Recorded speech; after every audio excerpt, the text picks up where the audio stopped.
같이 잠깐 기도했으면 좋겠습니다.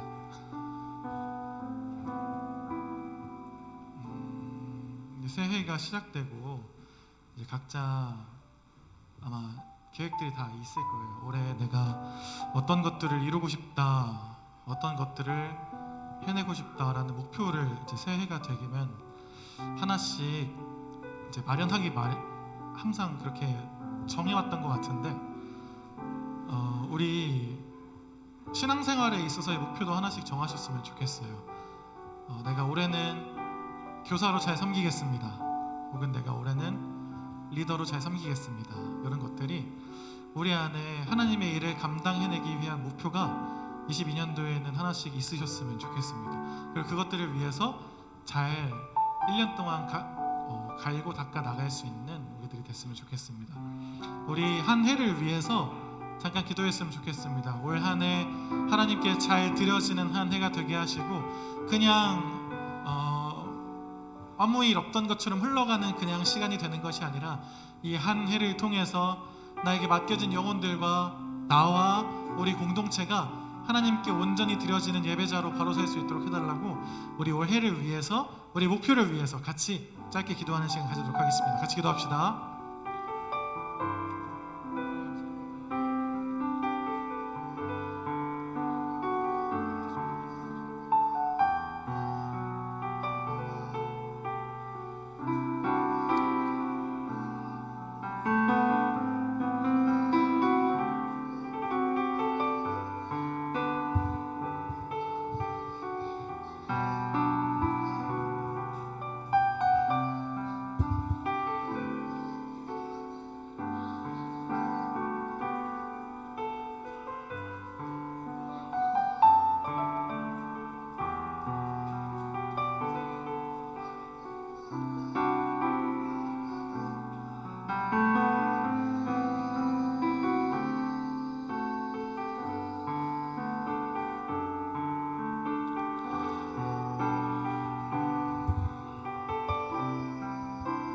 우리 시간에 예배를 위해서 한 번 더 같이 기도했으면 좋겠습니다.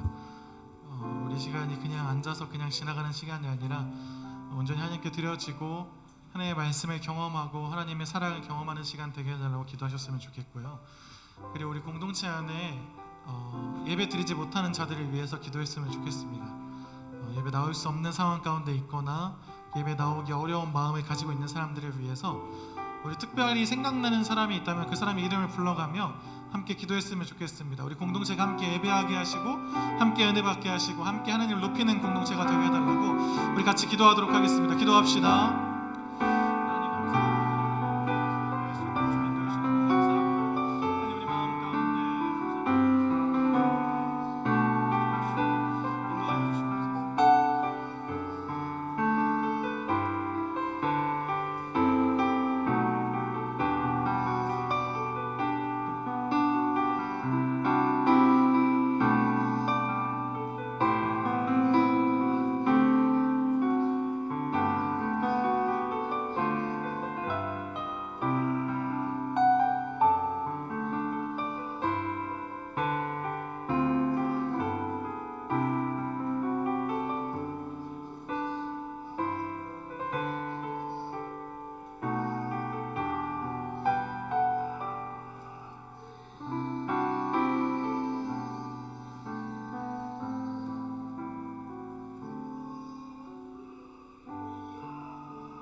걷던 이 땅이 밝아오네. 슬픔과 애통 기쁨이 되니 시온의 영광이 비춰오네.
역사하시는 신실한 나의 하나님의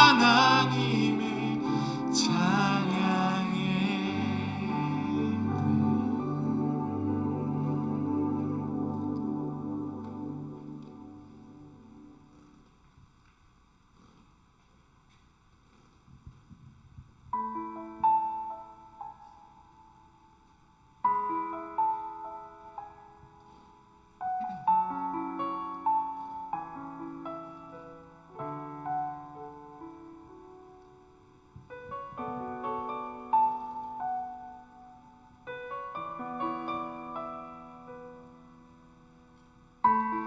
민족의 가슴마다 피 묻은 그리스도를 심어 이 땅에 푸르고 푸른 그리스도의 계절이 오게 하소서.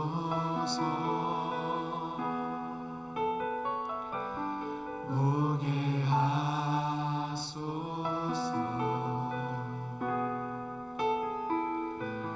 이 땅에 하나님의 나라가 이루어지게 하옵소서. 모든 사람의 마음과 교회와 가정에도 하나님 나라가 임하게 하여 주소서. 주의 청년들이 예수의 꿈을 꾸고 인류 구원의 환상을 보게 하소서. 한 손엔 복음 들고 한 손엔 사랑을 들고 온 땅 구석 누리는 나라 되게 하소서.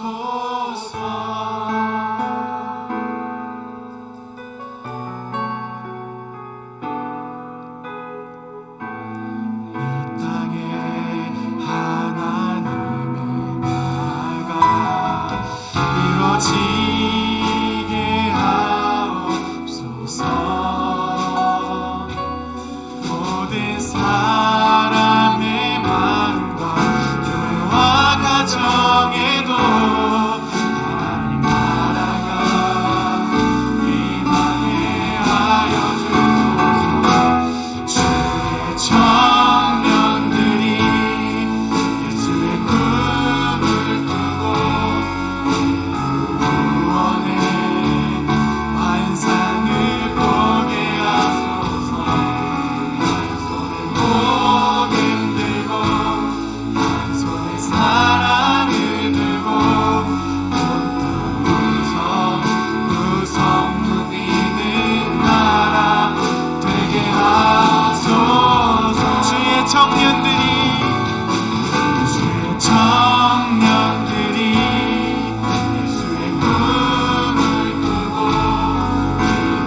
사랑의 아버지 하나님, 그리스도의 마음을 우리가 알게 하여 주셔서 이 세상 가운데 예수님의 심장을 가지고 나아가는 우리 청년들 되게 하여 주시옵소서. 비록 우리는 부족하고 연약하지만 우리와 함께 하시는 주님을 믿으며 우리 세상 가운데 담대하게 나아갈 수 있는 저희가 되도록 인도하여 주시옵소서. 오늘 이 예배도 오직 주님께서 영광과 찬송을 받아주실 것들을 간절히 믿사오며 살아계신 예수 그리스도의 이름으로 기도드립니다. 아멘. 여러분 반갑습니다. 오늘 함께 보실 하나님의 말씀은 베드로전서입니다. 베드로전서 2장 17절의 말씀을 함께 보도록 하시겠습니다. 신약성경 379페이지에 있습니다. 베드로전서 2장 17절의 말씀입니다.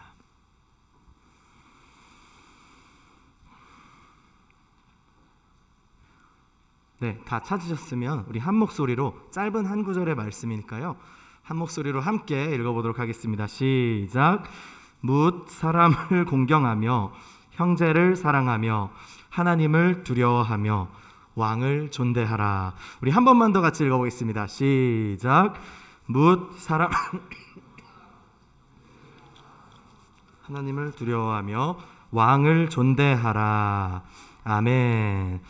네, 그리스도인의 명예라는 제목으로 함께 하나님 말씀 나누도록 하겠습니다. 여러분, 우리가 세상을 살아가면서 필수적으로 맺게 되는 관계들이 있습니다. 학교에서는 친구들과 교수님과의 관계가 있겠죠. 그리고 직장에서는 선임과 후임의 관계, 그리고 또 갑과 을의 관계도 있을 것입니다. 그리고 우리의 가족과 친지와 이웃들, 또 우리 교회 지체들과의 관계가 있겠죠. 다양한 생각을 가진 사람들이 같이 살아가기 때문에 우리는 여러 가지 갈등을 겪으면서 살아갑니다. 서로의 가치관이 잘 맞지 않거나 자신의 마음이 들지 않는다고 하여서 시기하고 비방하는 상황들도 우리가 많이 겪게 됐습니다. 그래서 그런지 유튜브를 보다 보면요, 여러분, 이 관계의 스킬을 말하는 강의들이 정말 많더라고요. 뭐 피해야 할 사람 파악하는 법, 뭐 상처받지 않는 법, 소시오패스 거르는 법, 쓰레기에게 현명하게 복수하는 법, 이런 거 있더라고요, 유튜브에. 그래서 건설적인 그런 내용이라면은 이제 우리가 참고하며 도움이 될 만한 그런 사항들도 분명히 있을 것입니다. 그러나 여러분, 이런 것들은 거의 다 수동적 대처법들이라고 할 수 있습니다. 우리는 어떤 사람들이죠? 우리는 예수의 생명으로 이 땅을 살아가는 사람들입니다. 따라서 우리에게는 능동적인 대처법이 필요한 거예요.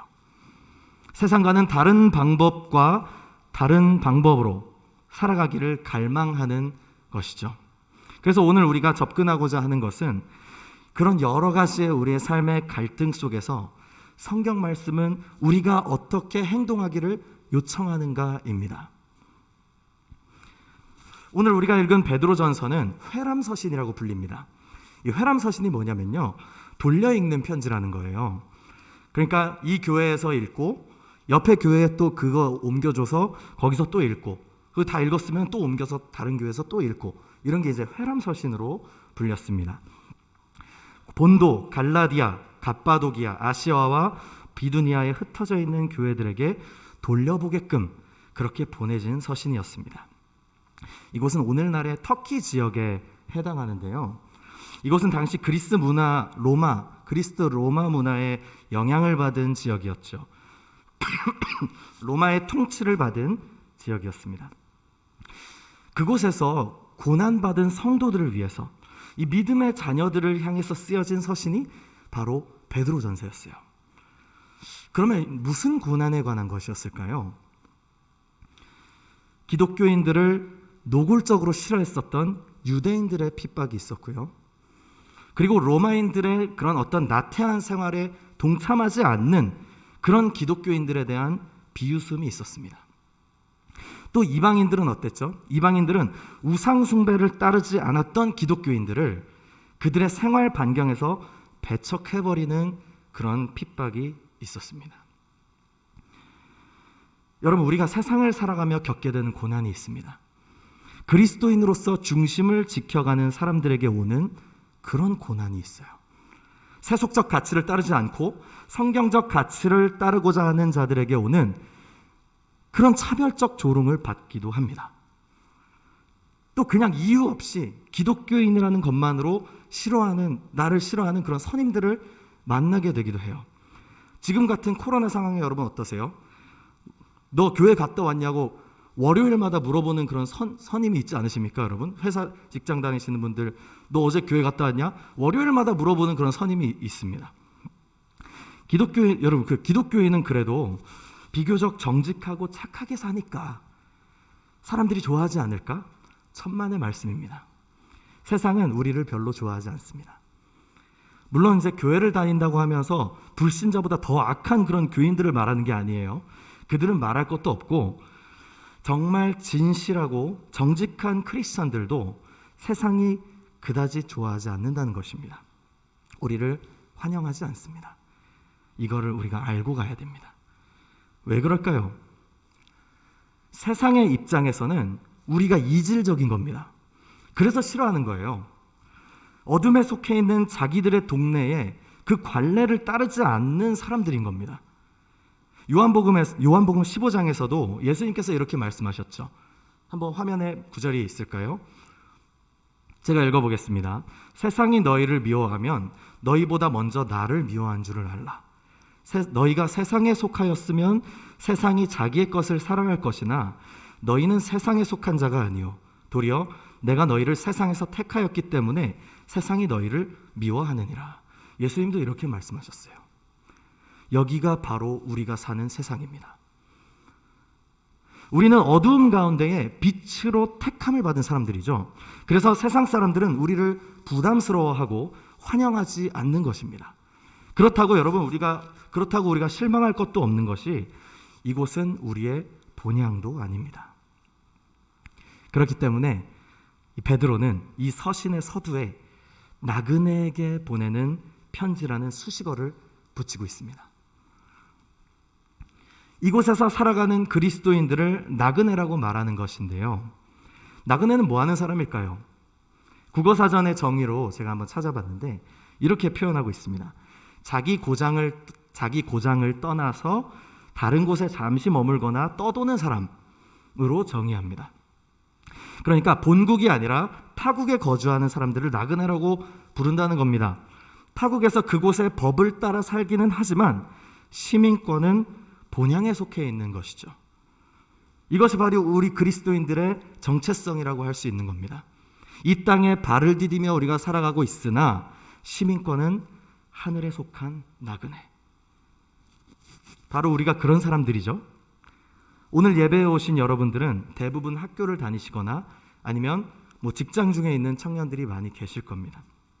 내가 속한 학교에서 그리고 일터에서 또 우리가 만나는 수많은 관계 속에서 우리는 도대체 어떻게 살아가야 할지 그리고 어떻게 그리스도인의 품위와 명예를 지켜나갈 수 있을지 오늘 말씀을 통해서 4가지 실제적인 교훈을 살펴보고자 합니다.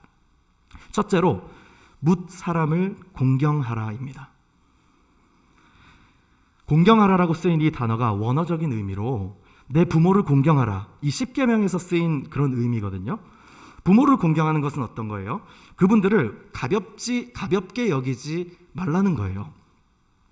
묻 사람을 공경하라는 것은 상대방을 가볍게 여기지 말라는 의미인 것이죠. 여기서 말하는 묻 사람은 우리가 만나고 관계 맺는 모든 사람을 뜻합니다.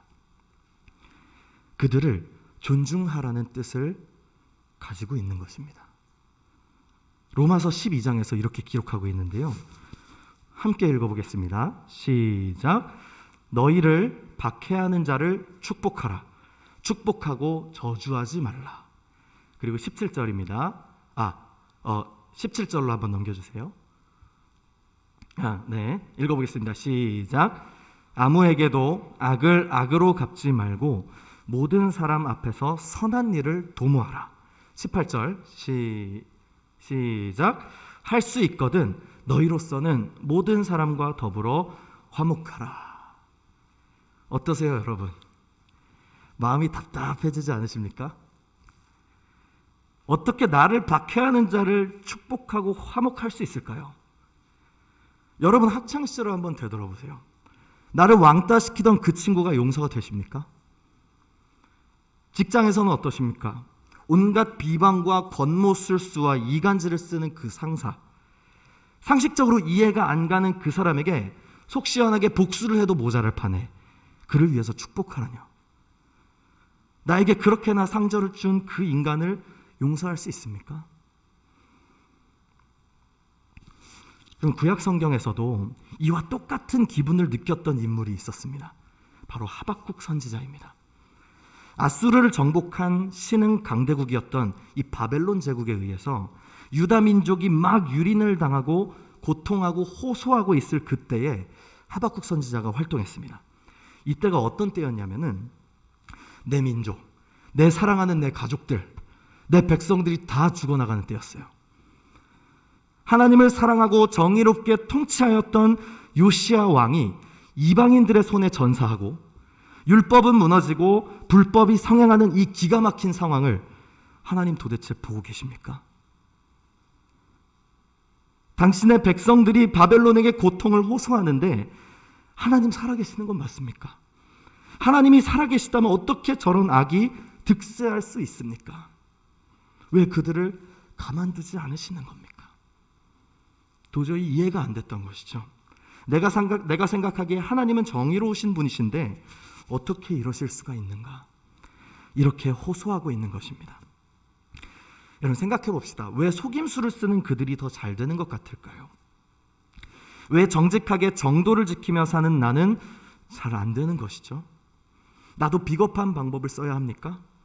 그리스도인으로 정직하게 하나님 말씀을 따라 사는 것이 이 세상에서는 정말 미련한 삶인 것일까요?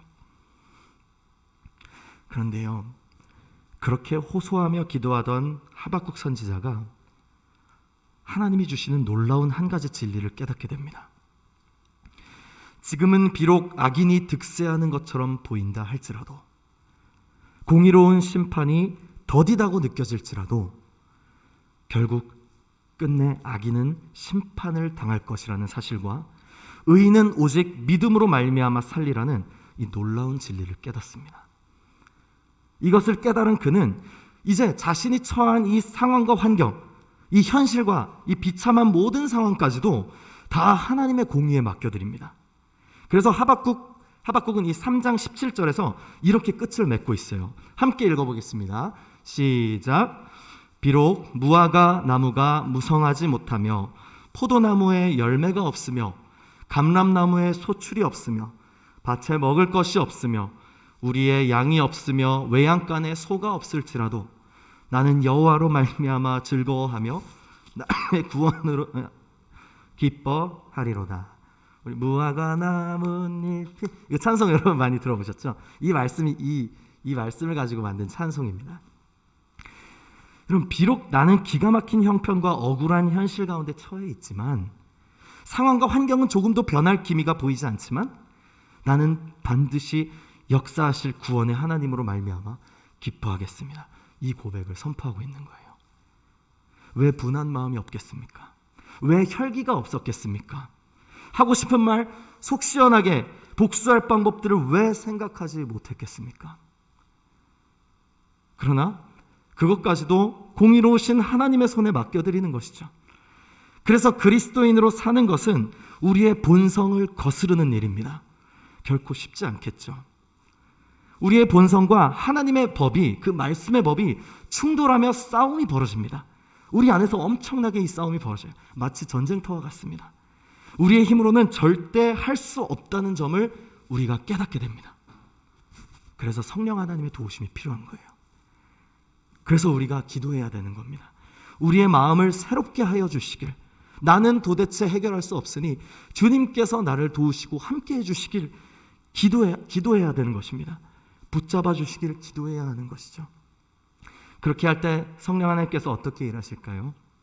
우리 안에 그렇게 할 수 있는 동기를 깨닫게 하세요. 우리가 그놈을 축복하고 저주하지 말아야 하는 가장 중요한 동기를 깨닫게 하실 것입니다. 그것은 바로 예수님 때문이라는 거예요. 주님도 그러셨기 때문에 나도 예수님으로 말미암아서 축복할 수 있다는 것입니다. 주님도 그러셨기 때문에 나도 예수님으로 말미암아 기뻐할 수 있다는 것입니다. 여러분 아멘이시죠? 아멘. 아무에게도 악을 악으로 갚지 말고 모든 사람 앞에서 선한 일을 도모하고 모든 사람과 더불어 화목하고자 하는 이 방향성을 따라야 하는 것이 우리 그리스도인의 삶인 줄 믿습니다. 1800년대에 프랑스 작가 빅토르 마리 위고의 레미제라블이라는 소설이 있습니다. 여러분 다 아시죠? 레미제라블. 영화로도 나왔어요. 2012년에 휴 잭맨 휴 잭맨이 장발장 역을 맡으면서 영화로 개봉하기도 했습니다. 저도 개봉했을 당시에 이제 영화관에서 이제 봤었는데요. 참 많은 것을 생각하게끔 해주는 영화였습니다. 참 인상 깊었던 장면은 뭐였냐면 장발장을 계속 잡으러 다니는 한 사람이 있었어요. 바로 경관 자베르라는 인물이었습니다. 자기 의로 가득 차 있었던 사람이었는데 정의의 이름으로 장발장을 계속 잡으러 다닙니다.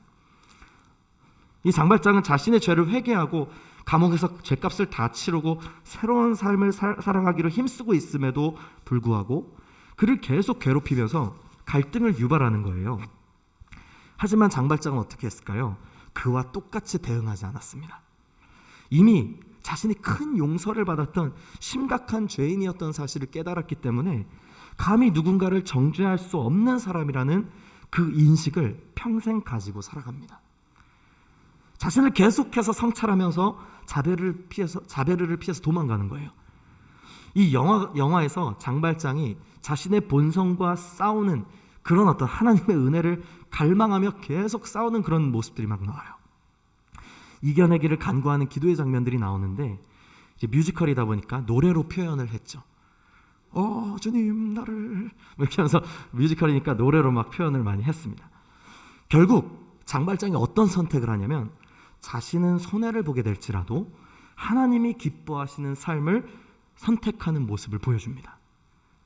내가 손해를 보더라도 하나님이 기뻐하시는 삶을 선택하는 것. 이게 예수 믿는 그리스도인들의 매력인 것 같습니다. 참 많은 생각을 해주는 영화였어요. 아직 못 보신 분들이 있다면 오늘 이제 집에 돌아가셔서 셀 모임, 팬 모임 다 마무리하시고 또 저녁 먹고 한 2-3시간 시청해 보시면 좋을 것 같습니다. 잔잔한 은혜의 여운이 길게 남는 그런 영화였습니다. 여러분 로마서 12장 18절에서 할 수 있거든 너희로서는 모든 사람과 더불어 화목하라라고 말씀하시죠. 이 말은 우리가 아무리 노력을 했다 해도 화목해지지 못하는 관계가 있을 수도 있다는 것입니다. 장발장과 자베르도 끝내 좋은 관계로 회복되지는 못했습니다. 우리의 삶에서도 그럴 수 있다는 것이죠. 주님께서도 그것을 잘 알고 계십니다.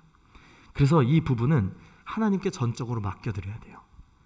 하나님께서는 때로는 오랜 시간을 두실 수도 있으세요. 때로는 그로 인해서 하나님께서 하시려는 어떤 일을 이루실 수도 있습니다. 사도 바울도 이 복음 전하는 전도 사역을 하다가 이 책임감이 없었던 마가 때문에 동료 동역자였던 바나바와 심각하게 싸웁니다. 여러분 바나바는 착한 사람이었거든요. 이 사도행전 11장의 말씀을 한번 볼까요? 한번 띄워주시겠어요? 11장 24절 사도행전 11장 24절의 말씀인데 없나요? 따로? 사도행전 11장 24절의 말씀 제가 그러면 한번 읽어보겠습니다. 바나바는 착한 사람이요 성령과 믿음이 충만한 사람이라 이에 큰 무리가 주께 더해어지더라.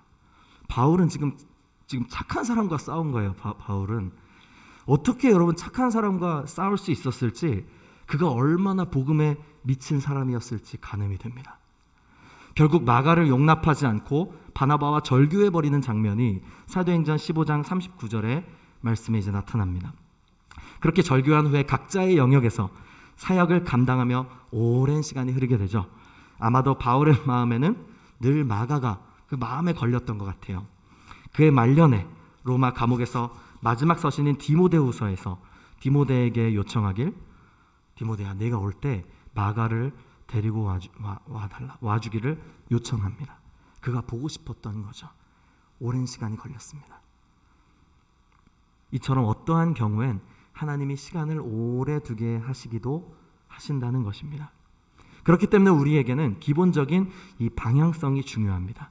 모든 사람과 더불어 화목하길 힘쓰는 것입니다. 나를 박해하는 자를 박해하고 나를 저주하는 자를 저주하고 악으로 악을 갚는 것은 어려운 일이 아닙니다. 속 시원한 일이에요. 세상 모든 사람들은 다 그렇게 합니다. 하지만 이 땅에서 나그네로 사는 그리스도인들에게는 어울리지 않는 모습입니다. 우리의 본성을 거스르는 이 일은 우리 안에 함께 계시는 성령 하나님께서 도와주시길 기도할 때에 가능한 일입니다. 예수님으로 인해서 용서하고 축복하고 화목할 수 있는 것, 성령 하나님께서 그렇게 우리의 마음을 변화시켜 주시길 기도하는 이 시간이 되기를 원합니다. 아멘. 그리스도인의 명예를 지켜가기 위한 두 번째로는 형제를 사랑하라는 것입니다. 우리는 그리스도 안에서 한 몸, 한 가족이 된 형제자매들을 사랑해야 합니다. 여러분 그런 경험 없으세요? 중고등학교 시절에 우리가 주중에 학교 가가지고 매일 만나는 학교 친구들보다도 이상하게 주말에 한 번씩 보는데도 뭐 토요일, 주일 이렇게 주말에 한 번씩 보는 그런 만나는 교회 친구들이 훨씬 더 편하고 가깝고 친근하다는 그런 어떤 느낌을 여러분 받아보지 않으셨습니까? 저는 그랬던 것 같아요. 학교 친구들보다 교회 친구들이 더 만나는 횟수가 적어도 더 친했어요. 진짜 베스트 프렌드 깐부였어요. 그래서 너무 재밌게 친구들과 추억을 쌓았던 기억이 있습니다. 그런데 한편으로는 가깝고 편할수록 더 말의 실수가 더 쉽게 나오기도 하고 그 와중에 원치 않는 그런 갈등이 생기기도 하는 것이죠. 제가 고등부 교사를 할 때에 수련회 장소에 가서 이제 학생들을 모았어요. 자, 이제 우리 수련회 시작하니까 학생들을 모아놓고 이렇게 공지를 했었습니다. 여러분, 여기는 수련회 숙소죠? 네, 이제 친구들이 다 그랬어요. 자, 그러면 여기 있는 물건들은 모두 누구의 것처럼 써야 될까요? 내 것처럼요. 내 것처럼 쓰면 절대 안 됩니다. 남의 것처럼, 항상 남의 것처럼 써야 돼요. 알겠죠? 이렇게 이제 친구들에게 이야기를 했었던 기억이 납니다.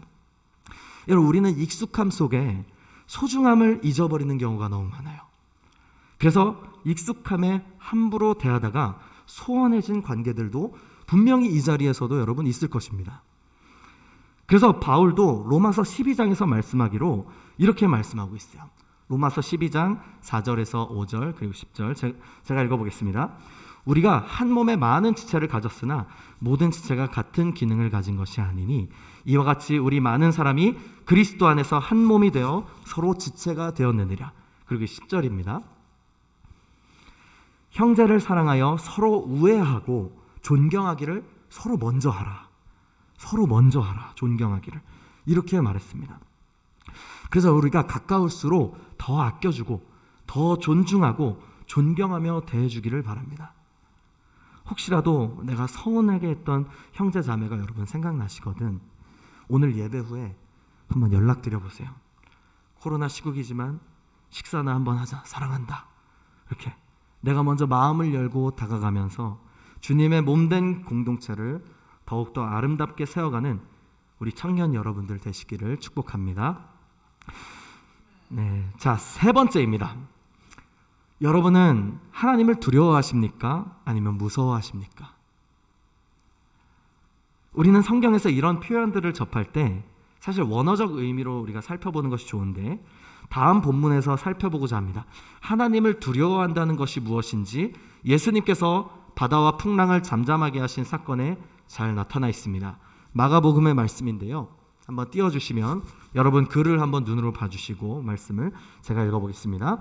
그날 저물 때에 제자들에게 이르시되 우리가 저편으로 건너가자 하시니 그들이 무리를 떠나 예수를 배에 계신 그대로 모시고 가매 다른 배들도 함께 가더니 큰 광풍이 일어나며 물결이 배에 부딪혀 들어와 배에 가득하게 되었더라.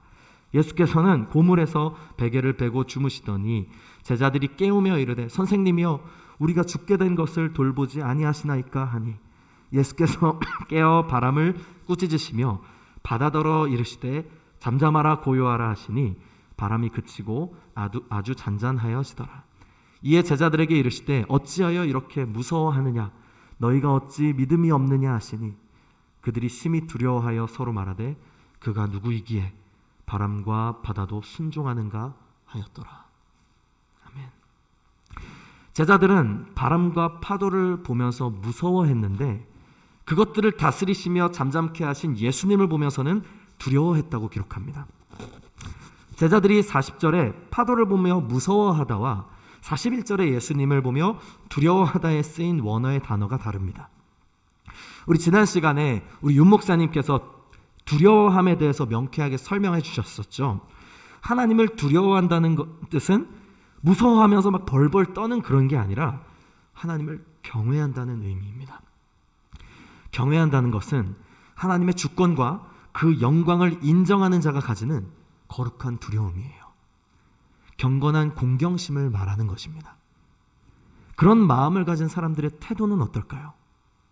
당연히 하나님 앞에서 가벼운 태도를 가질 수 없을 것입니다. 나를 향한 그분의 말씀을 가볍게 흘려보내지 않는 것이죠. 제가 아는 어떤 분은 하나님을 영감님이라고 부르더라고요. 기도하면서 영감님 진짜 이러실 겁니까? 뭐 이렇게 막 기도하는 그 분을 한번 봤어요. 여러분 친근하게 기도하겠다는 그런 의도는 이해하겠지만 여러분 좋은 모습은 아닌 것 같습니다. 하나님은 창조주이시며 나는 피조물이라는 그 정확한 위치를 이해하고 하나님의 계획과 섭리에 겸손히 뜻을 구하는 그런 우리가 되어야 할 줄 믿습니다. 우리 사랑하는 덕소교회 청년 여러분, 하나님께서는 온 만물의 창조주이심을 여러분 믿으십니까? 아멘이세요? 아멘. 정말 믿으세요? 아멘. 나를 창조하신 그분을 믿으시죠? 그분이 창조주시라면 모든 바람과 풍랑을 다스리시는 분 또한 우리 하나님이시라는 것을 여러분 믿으십니까? 아멘. 요셉이 폭풍과도 같았던 자신의 삶의 끝자락에서 깨닫게 된 한 가지는 내가 애굽의 종으로 팔려왔던 것은 나를 애굽 땅에 먼저 보내시길 원하셨던 하나님의 크신 계획이었다는 고백이었습니다. 하나님을 경외하는 자들은 자신이 처한 기가 막힌 환경과 상황 가운데서도 모든 것이 합력하여서 선을 이루실 것임을 믿는 그런 믿음을 가진 사람들입니다. 혹시 이 자리에 고난의 터널을 통과하고 계신 분이 계십니까? 여러분 하나님을 경외하는 그 믿음으로 이겨내시길 소망합니다. 하나님께서 분명히 여러분의 삶 가운데에 정말 내가 그때는 알지 못했지만 하나님이 나와 함께 하셨다는 그 사실을 여러분 깨닫게 되기를 축복합니다. 그리스도인의 명예를 지켜가기 위한 마지막 네 번째입니다. 왕을 존대하라. 여기서 왕은 세상의 권세와 통치자를 의미합니다. 오늘 본문의 앞선 구절에 베드로전서 2장 13절부터 14절까지의 말씀을 보면요, 인간의 모든 제도에 순종하라는 말씀으로 시작하고 있는데요, 이 문맥이 말하는 것은 우리가 살아가고 있는 이 땅에서의 권세자들을 말하는 겁니다. 그러면 여러분 우리에게 가장 먼저 떠오르는 질문이 있지 않습니까? 문재인 정권에 충성하라는 거냐? 박근혜 정권에 충성하라는 거냐? 여러분 저는 정치 이야기를 하려는 것이 아닙니다. 정치적 입장은 여러분의 몫입니다. 성경은 우리에게 인간의 모든 제도를 주를 위하여 순종하되라고 그렇게 말하고 기록하고 있는데요, 그러면 이것이 나치 정권에 충성하고 북한의 반인륜적인 그런 정권에도 순종하라는 의미로서 우리에게 주시는 말씀인 것일까요? 그렇지 않습니다. 우리가 이 부분을 잘 이해해야 합니다. 인간의 모든 제도, 권세에 대한 순종으로서 쓰인 헬라어 단어는 그 어근이 주어진 질서를 의미하고 있습니다. 주어진 질서에 대해서 존중하는 의미를 갖는 것이라고 볼 수 있는데요, 즉 하나님께서 정하신 샬롬의 질서를 반영하는 권세에 대한 그런 순종을 의미하는 것입니다. 샬롬의 질서에 반하는 부당한 요구에 대해 무조건적인 순종을 말하는 것이 아니라 아니라는 것을 우리가 유념해야 됩니다. 그래서 그런 샬롬의 질서에 반하는 경우가 아니라면 기본적으로 우리는 하나님이 세우신 권세들을 존중하고 따르는 그런 태도를 가지고 있어야 합니다. 베드로전서 2장 13절 14절의 말씀을 제가 읽어보겠습니다.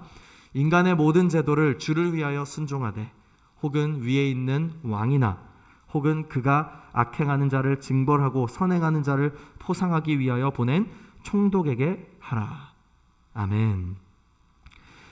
그 뒤로 이어지는 18절의 말씀이 있습니다.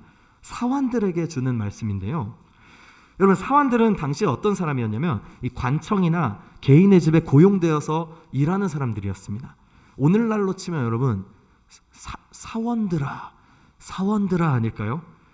사원들이 여러분 사장님들의 종으로 살아가지 않습니까? 뭐 종이라고 하면 너무 표현이 좀 격하긴 하지만 그런 어떤 느낌이겠죠. 그런 우리들에게 주는 말씀으로 우리가 받으며 함께 읽어보도록 하겠습니다. 자, 우리 18절, 19절, 20절의 말씀을 함께 읽어보겠습니다. 시작. 사환들아, 범사에 두려워함으로 주인들에게 순종하고 선하고 관용하는 자들에게만 아니라 또한 까다로운 자들에게도 그리하라. 부당하게 고난을 받아도 하나님을 생각함으로 슬픔을 참으면 이는 아름다우나 죄가 있어 매를 맞고 참으면 무슨 칭찬이 있으리요. 그러나 선을 행함으로 고난을 받고 참으면 이는 하나님 앞에서 아름다우니라. 아멘. 여러분, 작년에 제가 제 친구와 잠시 대화를 나눴던 기억이 나는데요. 직장에 잘 다니고 있는 친구입니다. 직원들이 한 30명이 넘는 회사였는데 일이 힘들다 보니까 직원들의 퇴사율이 굉장히 높은 회사였다고 합니다. 이 친구가 그 회사에 있는 지 올해로 7년 차가 되었을 것 같아요. 꽤 오래 있었죠. 7년이면. 회사에 그래서 이 30명 중에 회사의 짬이 넘버 3이라고 합니다. 넘버 3. 그래서 자기보다 오래 계신 두 분은 회사의 임원으로 이제 근무를 하고 있다고 해요. 그런데 이 회사 대표님이 자기를 유독 좋아하지 않는다고 합니다. 그래서 자기보다 훨씬 나중에 입사한 신입사원들을 자기보다 높은 직급인 팀장으로, 차장으로 그렇게 더 높은 직급을 주었다고 합니다. 그렇게 5년, 6년을 버틴 것이죠. 우리 군대에 다녀오신 형제님들께서는 아시겠지만 나보다 동생들이 선임으로 있을 때 어떻습니까? 참 어렵죠. 열받죠. 참. 네, 저도 그랬던 경험이 있었던 것 같아요. 군대 빨리 오지 그랬냐? 막 이러면서 이제 선임들이 괴롭혔던 그런 어떤 기억들이 있습니다. 그래도 정말 감사했던 것은 이 직원들과의 관계십이 너무 좋은 구석이었기 때문에 정말 어디 가서 이런 좋은 사람들을 만날 수 있을까? 대표 빼고 이런 사람들을 만나는 것도 참 복이라는 생각이 많이 들었다고 합니다. 그런데 그래도 참 힘들겠죠. 그렇게 직장에서 자존심 상하는 대우를 다 받으면서도 퇴사하고 싶다는 생각을 정말 많이 했다고 하는데 그런 와중에 하나님께서 자기에게 계속 떠오르게 하시고 묵상하게 하신 말씀이 있었대요. 사레와 하갈의 본문 말씀이었는데 제가 한번 읽어보겠습니다. 창세기 16장 6절에서 10절의 말씀인데 제가 읽어보겠습니다. 아브라함이 사레에게 이르되 당신의 여종은 당신의 수중에 있으니 당신의 눈에 좋을 대로 그에게 행하라. 아멘. 사레가 하갈을 학대하였더니 하갈이 사레 앞에서 도망하였더라. 여호와의 사자가 광야의 샘물 곁 곧 술길 샘 곁에서 그를 만나 이르되 사레의 여종 하갈아 내가 어디서 왔으며 어디로 가느냐. 그가 이르되 나는 내 여주인 사레를 피하여 도망하나이다. 여호와의 사자가 그에게 이르되 내 여주인에게로 돌아가서 그 수하에 복종하라. 여호와의 사자가 또 그에게 이르되 내가 내 씨를 크게 번성하여 그 수가 많아 셀 수 없게 하리라. 아멘. 이 하갈과 관련된 말씀의 본문을 계속 떠오르게 하셨다는 겁니다. 이 말씀을 묵상하면서 지금까지 견뎌올 수 있었다는 그런 고백을 해줬었어요. 여러분 오해는 하지 마시기 바랍니다. 관계가 힘들어서 이직을 고민하신 분들에게 이직을 하지 말라는 뜻이 아닙니다. 아까 말씀드린 것처럼 우리는 모든 사람과 더불어서 화목하기를 힘써야 하지만 그렇지 못한 경우도 있습니다. 그러나 우리는 어디를 가든지 내가 어느 회사를 가든지 어느 학교를 가든지 어느 곳에 있든지 우리의 상전들을 존대해야 하는 그 방향성을 가지고 있어야 한다는 것이죠. 사랑하는 여러분, 결국 우리는 하나님의 말씀을 따라가는 사람들입니다. 그렇기 때문에 우리에게 맡겨진 그 일을 성실하게 감당하여야 합니다. 그리고 우리의 상전들을 존대해야 합니다. 이것이 그리스도인의 방향성입니다. 말씀을 정리하겠습니다. 그리스도인은 이 세상에서 환영받는 존재들은 아닙니다. 세상은 정의롭고 정직하고 선하게 살고자 하는 그리스도인들을 싫어합니다. 본능적으로 받아들이질 못하는 겁니다. 오히려 하나님의 말씀대로 살고자 한다면 세상에서 그다지 환영을 받지 못하게 될 것입니다. 빛이 어둠을 몰아내는 그런 특성을 가지고 있기 때문이죠. 물론 오늘날에는 우리를 채찍으로 때리거나 물고문을 하거나 그런 핍박이 직장에서 있거나 그러지는 않겠죠. 그러나 그에 버금가는 정도의 언어적인 박해와 관계를 고립시켜버리는 핍박이 있습니다. 육체적인 숨통을 조르지는 않지만 우리의 정신적, 감정적 숨통을 조르는 것입니다. 모든 사람들과 화목하고 싶었으나 그러지 못할 수도 있습니다. 원치 않는 갈등이 생기고 때로는 내 마음으로부터 일어나는 분노가 아직 용서가 되지 못할 수도 있습니다. 복수하고 싶은 마음이 굴뚝같이 차오를지도 모릅니다. 그러나 여러분, 우리는 그렇게 하지 맙시다. 세상과 똑같은 방법을 선택하지 맙시다. 그리스도인의 명예를 지켜낸다는 것은 세상과는 다른 방법으로 싸우는 것입니다. 오히려 그들을 공경하며 존대하시기 바랍니다. 하박국 선지자가 그랬던 것처럼 하나님을 두려워함으로 여러분 맡겨드리시기 바랍니다.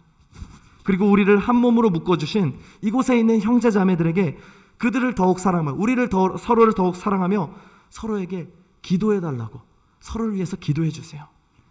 야, 그래, 내가 기도할게. 너 진짜 힘들지? 내가 기도할게. 형님, 언니, 저를 위해서 기도해 주세요. 그렇게 서로를 위해서 기도해주는 그런 공동체가 되어야 되지 않을까요? 그리고 세상에서 우리가 또 싸워서 나가서 이겨내야죠. 그리스도인의 명예를 지키며 또 살아가야죠.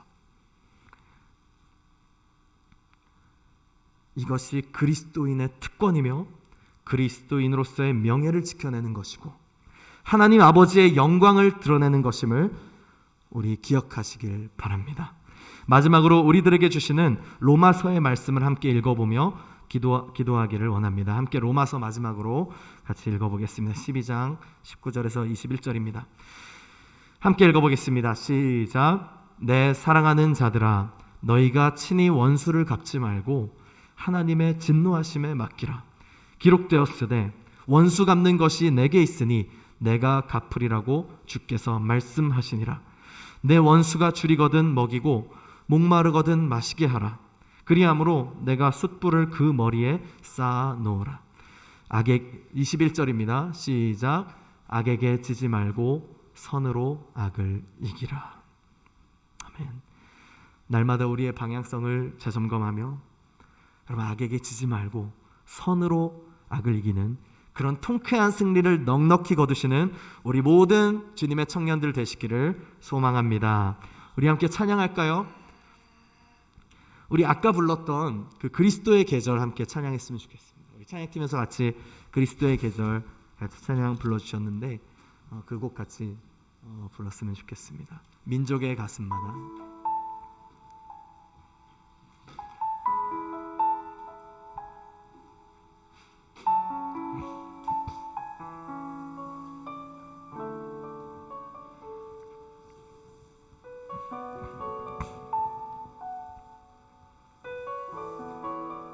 민족의 가슴마다.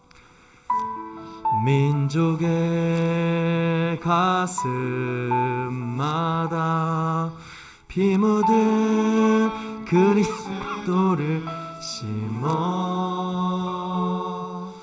이 땅에 푸르고 푸른 그리스도의 계절이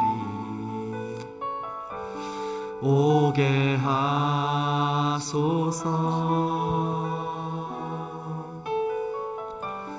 오게 하소서.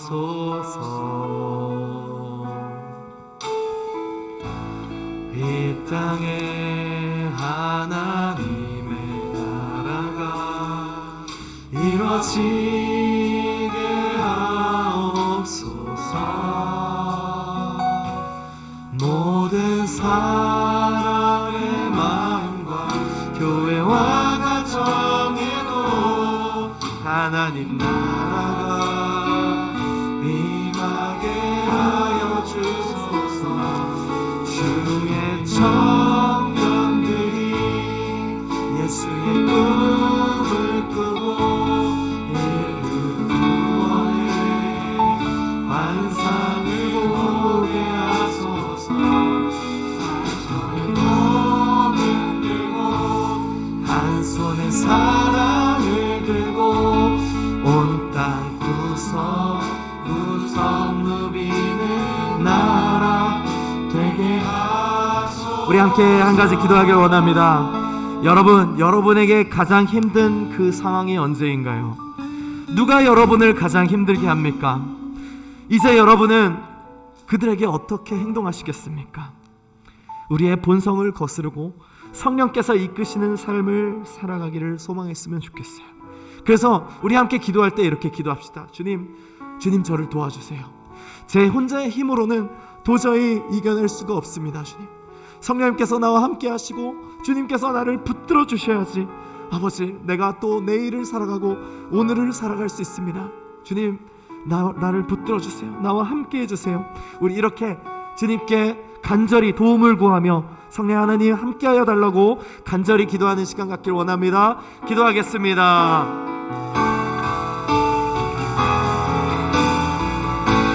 아버지 하나님, 아버지 이 세상에 많은 풍파와 우리를 힘들게 하고 우리를 위협하고 우리를 어렵게 하지만 하나님 우리가 붙드는 것은 오직 하나님의 말씀을 붙드는 저희가 되게 하여 주시옵소서.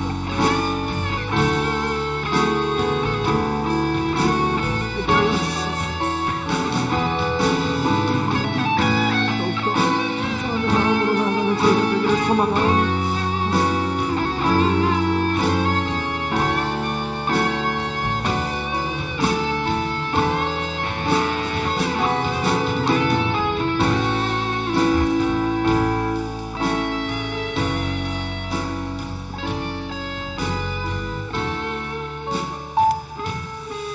하나님 아버지 감사합니다. 오늘 우리에게 그리스도인으로서 그 명예를 지키며 살아가는 것이 어떤 삶인지 우리에게 성경 말씀에 그 말씀을 우리에게 주시니 감사를 드립니다. 하나님 참 쉽지 않은 그런 우리의 삶의 여정 가운데 우리 혼자의 힘으로는 주님 이겨낼 수가 없사오니 그래서 우리에게 주님께서 이 귀한 우리 청년부 공동체를 허락하신 줄 믿습니다. 서로를 위해서 더 기도해주고 더 사랑하고 더 감싸 안아주는 그런 귀한 공동체로 주님께서 만들어주시고 또 우리의 각자의 삶에서 내 힘으로 나의 방법으로 싸워 이겨내고자 하는 것이 아니라 주님 가르쳐주신 그 방법으로 이 세상을 넉넉히 싸워 승리하며 나아가는 저희 청년들 되도록 인도하여 주시옵소서. 오늘도 우리에게 귀한 말씀을 주신 주님께 감사를 드리며 살아계신 예수 그리스도의 이름으로 기도드립니다. 아멘. 헌금을 위해서 함께 기도하겠습니다. 사랑의 주님, 오늘도 귀한 우리에게 허락하신 모든 것 중에 작은 정성 주님께 올려드립니다. 이것이 주님 나라 위에 하나님 나라에 귀하게 쓰임 받기를 원하오니 하나님 주님께서 이 예물을 기쁘게 받아 주시옵소서. 감사드리며 예수님의 이름으로 기도합니다. 아멘. 주 예수 그리스도의 은혜와 하나님의 사랑과 성령의 교통하심이 우리의 모든 상황을 선하게 이끌어 주실 것을 믿기에 나의 본성을 거슬러 악을 악으로 갚지 않고 매일에 주어진 삶 속에 오직 선으로 악을 이기기를 원하는 이곳에 모인 모든 성도들과 모든 주님의 청년들에게 지금부터 영원토록 함께 있을지어다. 아멘.